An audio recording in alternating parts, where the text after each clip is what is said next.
तो guys finally आज हम बात करेंगे हाई क्लास मानवा के चैप्टर नंबर 39 के बारे में। और ये वाला चैप्टर देर से इसलिए आ रहा है क्योंकि ये अवेलेबल ही काफी ज्यादा देर में हुआ है। तो खैर पिछले चैप्टर में हमने देखा था वैंग डैम अपनी दरिंदगी में उतर आया होता है, उसकी वो दरिंदगी जिसको वो काफी समय से छुपाए हुए था। और इस दरिंदे का शिकार अभी बनने वाला होता है ज़ो योहान, क्योंकि ज़ो योहान ने कुछ ऐसे कांड कर दिए हैं जो माफ नहीं किए जा सकते। लेकिन उसकी गलती ये नहीं है, उसकी असल गलती ये है कि उसने ऐसे इंसान के रहते हुए ऐसे कांड कर दिए जो उससे भी बड़ा कांडी है। लेकिन आखिर ज़ो योहान इतना क्यों गिर गया कि उसको टेशॉक की मदर को चाकू मारना पड़ गया। आज की वीडियो की शुरुआत में हमें उसी की कुछ पुरानी झलकें दिखाई जाती हैं कि ऐसा क्यों हुआ, और साथ ही में ज़ो योहान की वॉइस ओवर आती है। जब तुम्हें समझ आता है कुछ खोना कैसा होता है तब तुम कभी भी सेटिस्फाई नहीं होते, और जब तुम समझ जाते हो सेटिस्फेक्शन क्या होती है तब तुम भूल जाते हो कुछ खोना क्या होता है। और इसी तरह से मैं सेटिस्फेक्शन की फीलिंग से भर गया था। हम वो पुराना सीन देखते हैं जब टेशॉक नया पीपैक हाई स्कूल में आया था,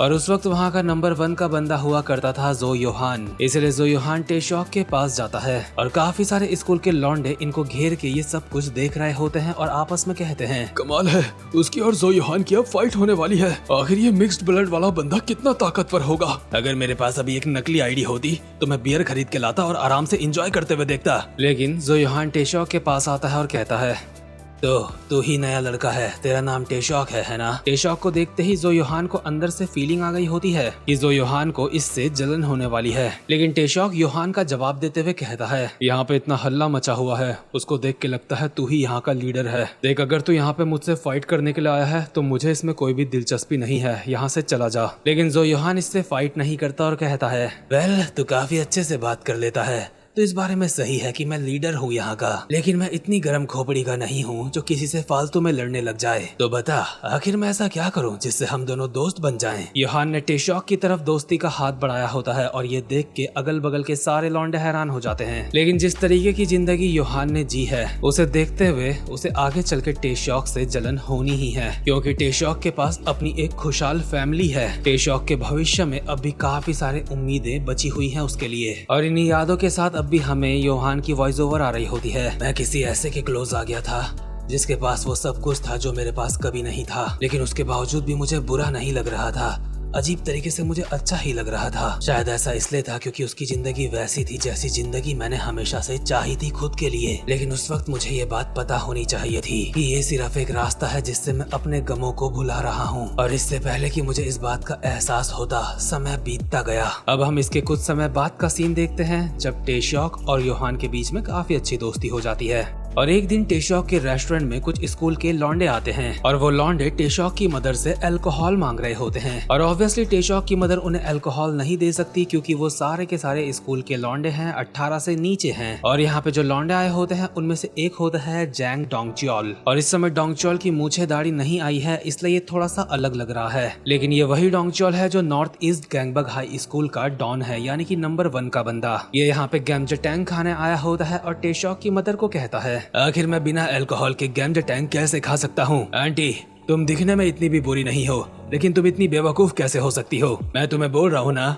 अगर तुम्हें मेरी आईडी चाहिए तो मैं जल्दी ही लेके आ जाऊंगा, बस मुझे अल्कोहल दे दो। ये बातें सुन के टेशॉक को गुस्सा आ रहा होता है और वो इसको फोड़ने की सोच रहा होता है, लेकिन टेशॉक की मदर उसका हाथ पकड़ के उसको रोक देती है। और डोंगचोल अब भी बोल रहा होता है, क्या तू सच में हमें मारने की सोच रहा था? सिर्फ हम अल्कोहल मांग रहे हैं इसलिए यहाँ पे तुम बिजनेस कर रहे हो या फिर मजाक कर रहे हो? पर इतने में ही ज़ो योहान, जो इस वक्त टेशॉक का काफी अच्छा दोस्त है, डोंगचोल का कॉलर पकड़ता है और उसे उठा के रेस्टोरेंट से बाहर फेंक देता है। और डोंगचोल बस पूछता रह जाता है, आखिर तू है कौन? योहान इसे बाहर फेंकने के बाद कहता है, तू खुद को हाई स्कूलर कहता है लेकिन लगता नहीं है तू। आखिर तू इतने अच्छे रेस्टोरेंट के अंदर हंगामा खड़ा क्यों कर रहा है? यहाँ से दफा हो जा, नहीं तो तुझे रेस्टोरेंट का खाना नहीं हॉस्पिटल का खाना खाना पड़ेगा। वैसे डोंगचोल शांत रहने वाले बंदों में से नहीं है, लेकिन उसके बावजूद भी वो अपने बंदों को कहता है हमें यहाँ से चलना चाहिए, चलो यहाँ से। इसलिए डोंगचोल के बंदे सोच रहे होते हैं क्या डोंगचोल डर गया है, लेकिन डोंगचोल ने कहा है तो इन लोगों को जाना तो पड़ेगा ही। वैसे अभी तो यहाँ पे नहीं बताया कि डोंगचोल ऐसे जा क्यों रहा है, लेकिन मैं आपको पहले ही बता देता हूँ। दरअसल डोंगचोल और ज़ो योहान एक ही अलायंस का हिस्सा है, यानी कि वही अलायंस जो चियोन हक्सा चलाता है। इसके बाद हम देखते हैं टेशॉक योहान को देख के यहाँ पे हैरान होता है और योहान एक स्माइल के साथ कहता है, क्या हुआ, तूने ही कहा था ना मैं कभी यहाँ पे खाना खाने आ सकता हूँ, तो ले मैं यहाँ पे आ गया। टेशॉक की मदर योहान को गैम्जा टैंग खाने के लिए देती है और कहती है, तो तुम्हारा नाम योहान है, तुम जरूर क्रिश्चियन फैमिली से होंगे। हाँ आंटी, आप बिल्कुल सही समझे, और मैं पैसे दे सकता हूँ, आप मुझे फ्री में मत दो। लेकिन मैं तुमसे पैसे कैसे ले सकती हूँ, तुम मेरे बेटे के दोस्त हो, और ऊपर से तुमने जो अभी हमारी मदद करी उसके लिए भी मैं काफी थैंकफुल हूँ। काफी ज्यादा देर हो चुकी है, इसलिए तुम्हें भूख भी लग रही होगी, इसलिए आराम से खाने को एंजॉय करो। ठीक है आंटी, अगर ऐसी बात है तो मैं खुशी खुशी खाने को खाऊंगा। आपका बहुत बहुत शुक्रिया। और कितने इत्तेफाक वाली बात है ना, गैम्जा टैंग ही मेरा फेवरेट खाना है। और जैसे ही योहान एक चम्मच ग्रेवी हल्की सी मुंह में रखता है, ये खाने का टेस्ट उसे इतना ज्यादा फैमिलियर लगता है कि उसके दिल में दर्द होने लगता है। टेशॉक की मदर साफ देख सकती है उसे खाना पसंद आया है, इसलिए वो टेशॉक को कहती है, तुम्हें यहाँ पे इससे पहले ही लेके आ जाना चाहिए था। तुम्हारे स्कूल के अगल बगल कोई भी गैम्जा टैंग की शॉप नहीं है, इसलिए योहान को मिल नहीं पाते होंगे आसानी से, है ना योहान? मैंने सही कहा ना? योहान एक हल्की सी आवाज में कहता है, हाँ आपने सही कहा। लेकिन यहाँ पे असली बात यह होती है कि इस खाने को टेस्ट करके योहान को 10 साल पहले की याद आ चुकी होती है, यानी कि वो समय जब उसके माँ बाप उसको छोड़ के चले गए थे और वो कमरे के अंदर पड़ा पड़ा बस मरने का इंतजार कर रहा था, और गलती से वहाँ पे एक फूड डिलीवरी वाला बंदा आ गया था जो अपने साथ गैम्जा टैंग लेके आ रखा था। उसने मरते हुए योहान को वो गैम्जा टैंग खिलाए थे और उसके बाद से ही योहान का वो फेवरेट फूड बन गया था। उसके अगले 10 सालों तक योहान ने काफी सारे गैम्जा टैंग खाए होंगे, लेकिन उसे वो टेस्ट कहीं नहीं मिला जो उस वक्त मिला था। लेकिन आज 10 साल बाद भी योहान उस टेस्ट को बस एक चम्मच चख के ही पहचान जाता है और एक हल्की सी आवाज में खुद से ही कहता है, मैंने इसे हर जगह ढूंढा। लेकिन इसका मतलब ये नहीं है कि योहान इसको खा के बहुत ज्यादा खुश हो गया है। ऑब्वियसली ये उसका फेवरेट फूड है और टेस्टी भी है, लेकिन 10 साल बाद इस खाने को दोबारा से खा के उसको पुरानी यादें ताजा हो जाती हैं उसकी, यानी कि वो यादें जब वो अपनी जिंदगी में कभी भी खुश होने की कोशिश करता है तो उसको धोखा मिलता है। हर बार जब उसकी जिंदगी में खुशियां आती हैं तो दुख पहले से तैयार होता है उन खुशियों को तबाह करने के लिए। और टेशॉक को देख के जो योहान को लगता था ये बंदा वो जिंदगी जी रहा है जो मैं कभी नहीं जी पाया था, और इसलिए योहान को इसके साथ थोड़ा थोड़ा अच्छा भी लगता था। लेकिन अब योहान टेशॉक के रूप में एक और धोखे को देख रहा होता है, क्योंकि ये चीज योहान की जिंदगी की एक हिस्ट्री है। उसके साथ हमेशा ही ऐसा हुआ है, वो जब भी खुश हुआ तब उसकी जिंदगी में दुख आए। लेकिन योहान को ये बात भी पता होती है कि आज उसके जिंदे रहने का रीजन कहीं ना कहीं टेशॉक है, क्योंकि उसी के रेस्टोरेंट से एक डिलीवरी बॉय गलती से बचपन में उसके पास आया था। अभी के लिए योहान यहाँ से चला जाता है, लेकिन अपने मन में बस यही सोच रहा होता है कि जिंदगी के सामने इंसान कितना ज्यादा छोटा है। लेकिन जब योहान ये सोच रहा होता है तो उसी के बगल में डोंगचॉल भी होता है जो कहता है, अबे ओए तू उस अंधेरे में कहाँ खोया हुआ है? अगर तुझे नहीं पता था कि हम दोनों एक ही अलायंस के हैं तो तुझे माफी मांगनी चाहिए। और जहाँ तक मैं देख पाया हूँ, तुझे पीपैक हाई स्कूल में जो काम करने के लिए भेजा था तू अब तक वो नहीं कर पाया। क्यों च्योन हक्सा, मैंने सही कहा ना? अभी इनकी अलायंस का लीडर च्योन हक्सा भी यहीं पे होता है। और सो योहान को कहता है, जो योहान, मैंने सुना है अब तक तूने अपने स्कूल की रैंकिंग वाली प्रॉब्लम को सॉल्व नहीं करा।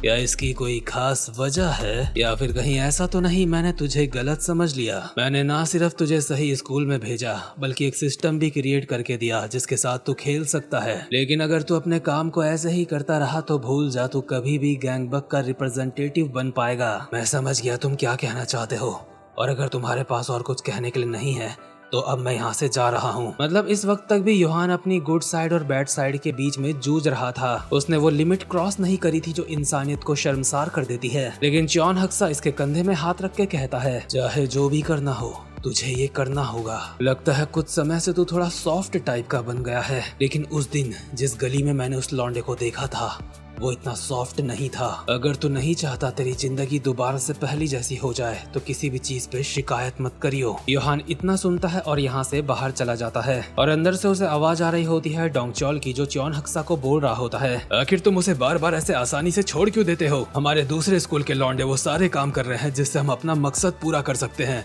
लेकिन आखिर तुम इस अनाथ के ऊपर अपना समय बर्बाद क्यों कर रहे हो? क्योंकि मुझे यकीन है उसके पास कुछ ऐसा है जो तुम लोगों में से किसी के पास नहीं है। योहान ये सारी बातें छुप के सुन रहा होता है और च्योन हक्सा भी बोल रहा होता है, जब कोई इतना काबिल बंदा कहीं पे फंस जाता है तो मैं ऐसे में बस उसे एक हल्का सा धक्का देता हूँ ताकि वो एक ही गलती को दोबारा से ना दोहराए। और ये बातें योहान को काफी गहरी लगी होती हैं दिल पे, क्योंकि च्योन हक्सा की बातों का बस यही मतलब होता है कि योहान कहीं दोबारा से अपनी जिंदगी में वापस ना चला जाए, यानी कि वही बेकार जिंदगी। इसलिए अब तक जो पीपैक हाई स्कूल में शांति थी, यहाँ के लोग पढ़ाई करके फर्स्ट आ रहे थे, लेकिन योहान अब च्योन हक्सा की सोच के मुताबिक चाहता है कि लड़ाई करके फर्स्ट आए। और यही बात योहान अपने दोस्त टेशॉक को समझाने की कोशिश कर रहा होता है, लेकिन टेशॉक टेशॉक उसका जवाब देता है। आखिर तुम ये क्या बोल रहे हो? हम लोग स्टूडेंट हैं, ना कि गैंगस्टर्स। मुझे नहीं लगता इस सिचुएशन में ये सब कुछ ठीक होगा जो तुम बोल रहे हो। क्या तुम भूल गए इस स्कूल का असली सिस्टम क्या हुआ करता था? ये बस एक नियम है। कुछ झंड पड़ाकों की वजह से हम इस नियम को बदल नहीं सकते। योहान, ये नियम नहीं है, ये अत्याचार है। और स्कूल की रैंकिंग कभी भी लड़ाई झगड़े से तय नहीं होती है। इंसान जो पढ़ाई करके रैंक हासिल करता है, तुम उसे इग्नोर नहीं कर सकते हो। क्या? लेकिन जो लोग पढ़ाई नहीं कर सकते उनके लिए ये एक अपॉर्चुनिटी है। लेकिन ऐसा कैसे हो सकता है? ये सिर्फ एक अत्याचार है। योहान, तुम्हें इस तरह की अपॉर्चुनिटीज से इतना प्यार नहीं होना चाहिए। हमारे पास हमेशा और भी काफी सारे ऑप्शन होते हैं जिंदगी में, लेकिन जो तुम बोल रहे हो वो ठीक नहीं है। हमें इसके बारे में आराम से सोचना चाहिए। देखो, जो भी प्रॉब्लम है उसमें मैं तुम्हारी मदद करूंगा। भाड़ में जा। तू हमेशा ऐसी एक्टिंग करता है जैसे तू हम सबसे बेहतर है। तूने क्या कहा? मुझे ऐसी अपॉर्चुनिटीज से प्यार नहीं होना चाहिए। खैर, तेरे जैसा इंसान ये समझ भी कैसे सकता है? अब मैं इस बेकार की उम्मीदों वाली बातों से थक चुका हूँ। योहान, आखिर तू क्या बोल रहा है? मुझे शुरुआत से पता होना चाहिए था हम दोनों की दोस्ती ज्यादा नहीं चलेगी, लेकिन अब बहुत हो चुका। ये कहते हुए योहान यहाँ से चला जाता है और कुछ छपरियों के साथ खड़ा होकर च्योन हक्सा की ही बातों को याद कर रहा होता है कि उसे दोबारा से एक गलती को रिपीट नहीं करना है। यानी कि उसे एक अच्छे इंसान की तरह चीजों में सेटिस्फेक्शन नहीं ढूंढना, अब उसे सेटिस्फेक्शन को छीन लेना है। इसलिए योहान लड़ाई करके स्कूल में फर्स्ट आने वाली रैंकिंग को बढ़ाने के लिए टेशॉक को जान से मारने के लिए तैयार होता है और काफी सारे लॉन्डो के साथ उसके पास पहुंचता है और अपने मन में कहता है, मैं एक गलती दोबारा नहीं करूंगा। मैं तुझे और तेरे परिवार को मार डालूंगा। मैं वो जड़ ही खत्म कर दूंगा जो मेरी मुसीबतों की वजह है। मैं उस लाइन को क्रॉस कर दूंगा जो मेरे रास्ते में आ रही है। और इसके बाद की कहानी हम सब जानते हैं। इसने लाइन क्रॉस कर दी। इसने टेशॉक की मदर को चाकू मार दिया और टेशॉक की मदर मरने वाली है। साथ में टेशॉक को भी धोखे से इतना मार दिया है कि टेशॉक जमीन में पड़ा हुआ है। लेकिन जब प्रेजेंट मोमेंट में इसने इंसानियत की उस लाइन को क्रॉस करा तो लाइन के उस पार पहले से एक हैवान खड़ा इसको दिखाई दिया। उस हैवान को देख के योहान काफी डर सा गया होता है और अपने मन में कहता है, ये क्या है?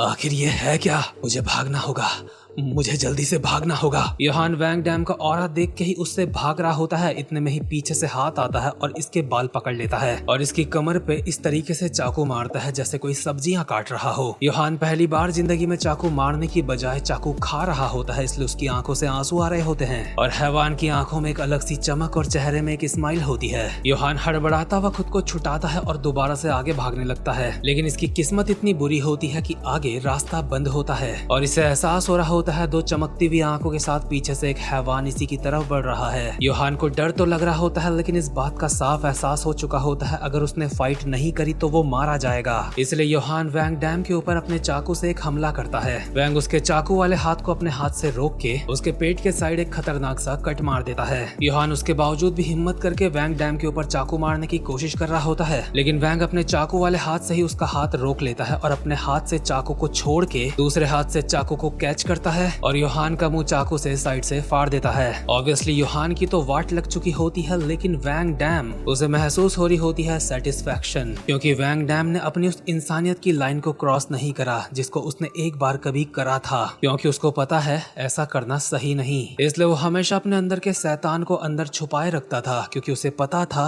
ये गलत बात है, लेकिन उसके अंदर का शैतान अंदर ही अंदर घुटता रहता था। लेकिन आज उसके अंदर के शैतान को मौका मिला इज्जत के साथ बाहर आने का। इसलिए आज की रात वैंग डैम के लिए रोशनी, डार्कनेस, सही गलत, सच और झूठ कुछ भी मायने नहीं रखता। आज की रात ये शैतान खुद को खुद के अंदर ही बांधेगा नहीं। इसलिए वैंग डैम के चेहरे में हमें बहुत ज्यादा रिलैक्सेशन दिखाई दे रही होती है। मतलब फुल ऑन मारकाट इस मानवा में खत्म हो ही नहीं रही है शुरू से लेके अब तक। और हर चैप्टर के एंड में इस मानवा की तारीफ करने से मैं खुद को रोक नहीं पाता। तो खैर चैप्टर तो खत्म हो चुका है, लेकिन लास्ट के हमें सीन में एक बार दिखाया जाता है जिसका नाम होता है बैम्बिनो, और यहाँ का मालिक है वैंग डैम का अंकल, जिसने उसे पीपैक हाई स्कूल में भेजा है जो अभी किसी को कॉल मिला रहा है। अब इसका क्या मतलब होगा, ये सीक्रेट्स तो आगे के चैप्टर्स में ही हमें रिवील होंगे। बट इस मानवा की दरिंदगी अगर आप मेरे साथ ऐसे ही देखना चाहते हो तो वीडियो को लाइक और चैनल को सब्सक्राइब जरूर से कर देना। अब मैं मिलूंगा आपसे अपनी नेक्स्ट वीडियो में, तब तक के लिए गुड बाय।